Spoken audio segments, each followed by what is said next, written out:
বন্ধুরা আপনাদের আমি একটা গিফট দেখাবো। দেখাও তো দেখি। ওয়াও, এটা কে দিয়েছে তোমাকে? আমার মা। কেন দিয়েছে? আমি না পড়াশোনা করি তাই। তুমি মাদ্রাসায় ফার্স্ট হয়েছো? হ্যাঁ এর জন্য তোমাকে মা এই গিফট করেছে? হ্যাঁ তোমার এটা পছন্দ হয়েছে? হ্যাঁ। আমার হাত থেকে পড়ে না যায়, এখানে খুব কাদা আছে। হ্যাঁ। আমার এই আংটিটা বানিয়েছে, আমি মাটা ভালো রেজাল্ট করেছি। বন্ধুরা দেখেন ধান ফুটেছে। আপনারা এরকম সুন্দর পরিবেশ দেখতে লাইক অ্যান্ড সাবস্ক্রাইব করেন। বন্ধুরা দেখেন আমার গাছে এই ছোট্ট প্রথম আম ধরেছে।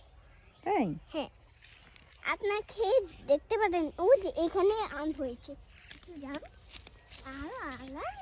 এই দেখেন কত মিষ্টি মিষ্টি আম। আপনার দেখছেন আমাদের বাড়িতে অনেক আম আছে, আপনাকে খেতে দিব। একটু আমাদের বাড়িতে আসেন, দেখবেন আমরা খেতে দিব।